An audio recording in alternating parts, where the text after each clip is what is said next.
Good afternoon, all. Welcome to the online classroom of agro processing management.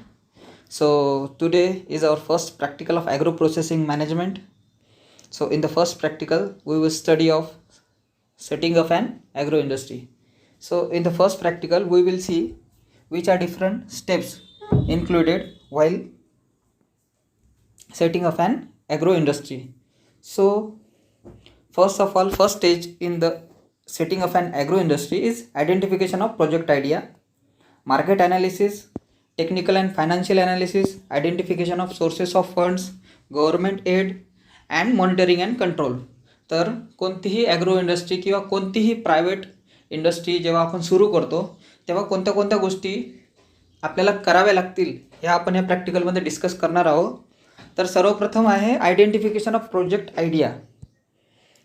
So in the identification of project idea, an entrepreneur will decide what type of industry or what type of company he or she wants to establish, and it may be proprietorship, partnership or private limited company. After deciding this, the next step is which product or service he or she wants to offer through company. तर या पहिल्या स्टेपमध्ये आपल्याला कोणत्या प्रकारची company आपल्याला सुरू करायची आहे, कोणत्या प्रकारची ॲग्रो इंडस्ट्री आपल्याला सुरू करायची आहे ते आपल्याला डिसाईड करावं लागणार. कोणत्या प्रकारची म्हणजे प्रॉपरेटरशिप म्हणजे अशी एक कंपनी जो एक सिंगल व्यक्ती सुरू करू शकतो. आपण स्वतः ही कंपनी चालू करू शकतो, आपण स्वतः कॅपिटल इन्व्हेस्टमेंट करू शकतो आणि कंपनी इस्टॅब्लिश करू शकतो. किंवा पार्टनरशिप, आपण 2, 4 किंवा 8 ते 10 लोक मिळून एक कंपनी तयार करू शकतो, त्याला आपण पार्टनरशिप कंपनी म्हणतो. किंवा प्रायव्हेट लिमिटेड कंपनी ज्यामध्ये जवळपास 18 ते 20 लोक मेंबर्स असू शकतात आणि जी according to the companies act 2013 आपण रजिस्टर ऑफ कंपनीमध्ये आपण ती कंपनी रजिस्टर करू शकतो.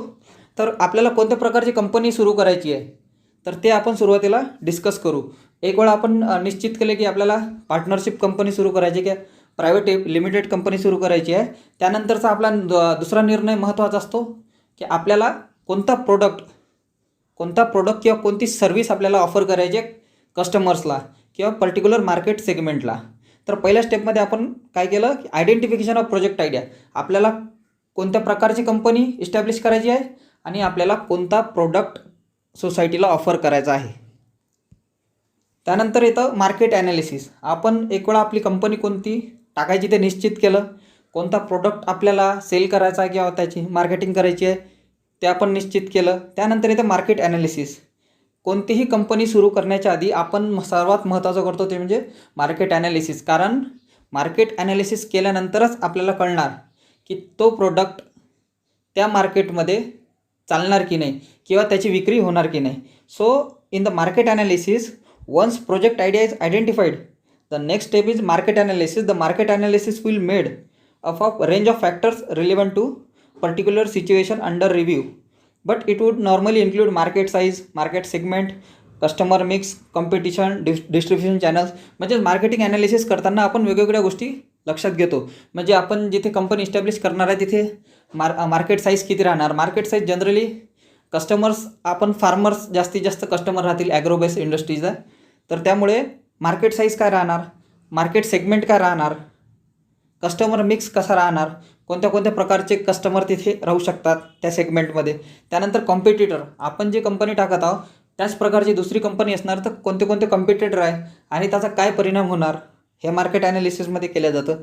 त्यानंतर मार्केट शेअर किती राहणार, कारण कॉम्पिटिटर जर जास्त असणार तर मार्केट शेअर कमी राहू शकतो आणि कॉम्पिटिटर जर कमी असले तर आपला मार्केट शेअर जास्त राहू शकतो.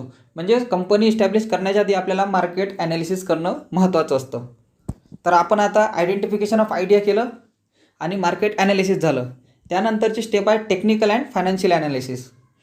आपण एक वेळा प्रोडक्ट निश्चित केला की आपल्याला हा प्रोडक्ट तयार करायचा आहे आणि या मार्केटमध्ये आपला हा प्रोडक्ट द्यायचा आहे, तर तो प्रोडक्ट टेक्निकली आणि फायनान्शियली फिजिबल आहे की नाही आपण हे चेक करतो. तर टेक्निकल ॲनालिसिसमध्ये काय करतो, तर technical analysis we study assesses the details of how to intend to deliver a product or service to customer. आपल्याला हा प्रोडक्ट कस्टमर्सला कशा प्रकारे डिलिव्हर करायचा आहे, म्हणजे कोणत्या कोणत्या ट्रान्सपोर्टेशन फॅसिलिटी राहणार, कोणते म्हणजे तिथे लेबर अवेलेबिलिटी आहे की नाही, कोणते कोणते रॉ मटेरियल्स आहेत तिथे अवेलेबल आहेत की नाही, ह्या सर्व टेक्निकल गोष्टी आपण सुरुवातीला तपासून पाहू, म्हणजेच टेक्निकल ॲनालिसिस करू. त्यानंतर फायनान्शियल ॲनालिसिस. आता फायनान्शियल ॲनालिसिस करायचं झालं तर आपण काय म्हणू की आपण सुरुवातीला जो प्रोडक्ट तयार करणार आहोत किंवा मॅन्युफॅक्चर करणार आहोत, तो प्रोडक्टची भविष्यामध्ये काय डिमांड राहणार, पर इयर त्याचा सेल किती होऊ शकतो, आपण डिमांड फोरकास्टिंग करू. त्यानंतर त्याचे प्रोजेक्टला कॉस्ट किती लागणार, पर इयर कॉस्ट किती लागणार, त्याला बेनिफिट किती येणार, म्हणजे आपण BC रेशो काढू, म्हणजे फोरकास्ट करू की एवढा बेनिफिट कॉस्ट रेशो येणार. जर बेनिफिट कॉस्ट रेशो 1पेक्षा जास्त असणार तर तो प्रोजेक्ट फायनान्शियली फिजिबल असणार. So financial analysis focuses specially on financial aspects of study. So it assesses the economical viability of proposed venture by evaluating the startup cost, operating expenses, cash flow, marketing or making a forecast of future performance. म्हणजे आपण ज्या ज्या costing लागतील, म्हणजे financial जेवढे काही आपण तपासून पाहू, तर भविष्यामध्ये आपल्याला फायनान्शियल किती फायदा होणार, ह्या सर्व गोष्टी आपण फायनान्शियल ॲनालिसिसमध्ये तपासून पाहतो. कारण कोणतीही कंपनी आपण इस्टॅब्लिश कशाला करतो की आपल्याला प्रॉफिट झालं पाहिजे. त्यामुळेच कंपनी सुरू करायच्या आधीच आपण फायनान्शियल फिजिबिलिटी चेक करणं हे महत्त्वाचं असतं. तर आता टेक्निकल आणि फायनान्शियल फिजिबिलिटी चेक केली की आपल्याला तो प्रोजेक्ट फायनान्शियली फिजिबल आहे की नाही. त्यानंतर येतं identification of sources of fund. कोणतीही कंपनी सुरू करताना सर्वात महत्त्वाची गोष्ट असतं सोर्सेस ऑफ फंड. आपल्याकडे कोणते कोणते सोर्सेस अवेलेबल आहेत. So for setting up an industry, capital investment is most important factor. So there are different types of sources of funds such as promoters contribution, term loans, government subsidies. तर आपण जेव्हा सुरुवातीला जर प्रॉपरेटरशिप company सुरू केली, म्हणजे आपण पर्सनली एका व्यक्तीने जर कंपनी सुरू केली, तर आपण आपल्या जवळचा कॅपिटल इन्व्हेस्टमेंट केलं तर त्याला आपण प्रमोटर्स कॉन्ट्रिब्युशन म्हणू. किंवा पार्टनरशिपमध्ये सुद्धा जरी केली आणि जे आपले पार्टनर्स राहतात, तर त्या पार्टनर्सनी आणि आपण स्वतः किती आपण कॉन्ट्रिब्युशन केलं, म्हणजे कंपनीच्या मालकांनी किती कॉन्ट्रिब्युशन केलं, त्याला आपण म्हणू promoters contribution. Then term loans.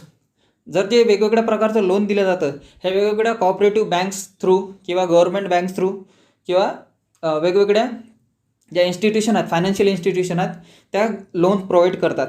तर आपण सोर्सेस ऑफ फंड्स जे आहे हे कसं मिळतं आपण या डायग्राममध्ये पाहू शकतो. जर वेळेनुसार जर पाहिलं तर आपल्याला मीडियम टर्म फायनान्स मिळतं, लाँग टर्म फायनान्स मिळतं. म्हणजे कंपनी सुरू करण्याकरिता आपल्याला काही मीडियम टर्म फायनान्स मिळू शकतं, म्हणजे जे 5 किंवा 10 वर्षापर्यंत, किंवा लाँग टर्म फायनान्ससुद्धा मिळू शकतं जे 15 ते 20 वर्षापर्यंत मिळतं. त्यानंतर वेगवेगळे सोर्सेस कोणते असतात, एक्सटर्नल सोर्सेस असू शकतात. एक्सटर्नल सोर्सेस म्हणजे आपण स्वतः इन्व्हेस्टमेंट तर करतोच, पण आपले फॅमिली फ्रेंड्स किंवा इतर कोणतेही एक्सटर्नल सोर्सेसमध्ये सर्व आले, फायनान्शियल इन्स्टिट्यूशन आलं, गव्हर्नमेंट एड्स आले, सर्व गोष्टी आपण एक्सटर्नल सोर्सेसमधून करतो. आणि सेल्फ फायनान्समध्ये आपण स्वतः किती कॅपिटल इन्व्हेस्ट करणार.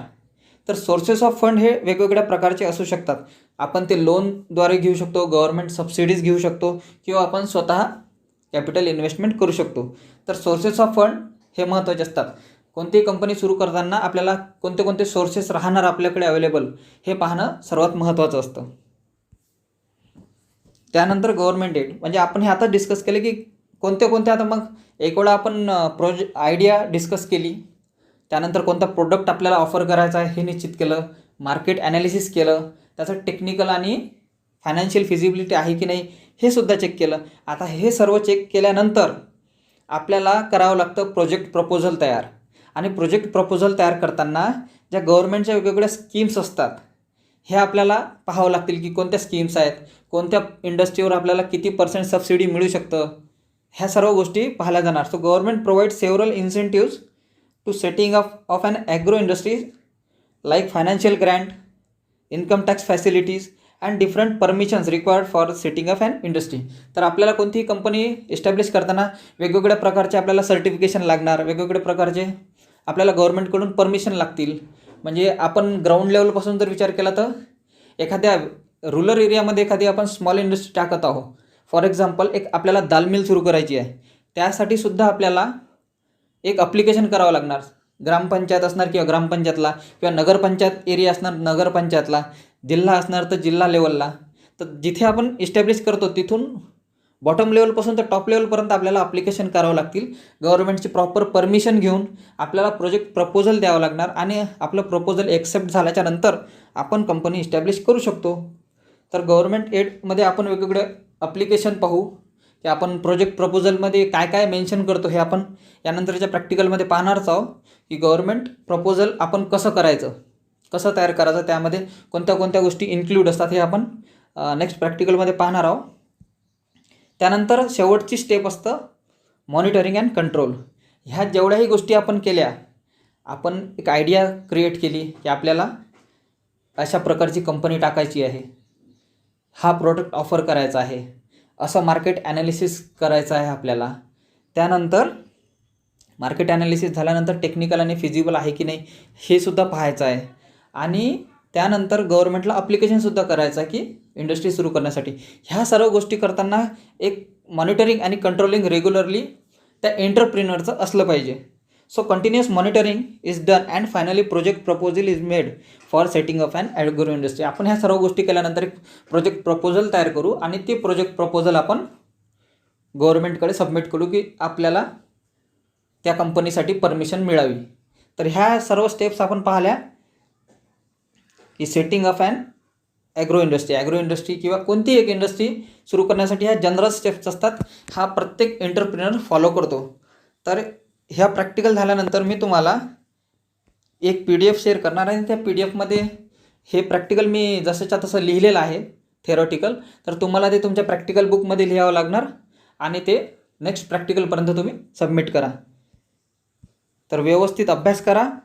ऑनलाईन अभ्यास सुरू आहे, तर दुर्लक्ष होऊ नका देऊ आणि प्रॅक्टिकल कंटिन्युअस कंप्लीट करत राहा. थँक्यू.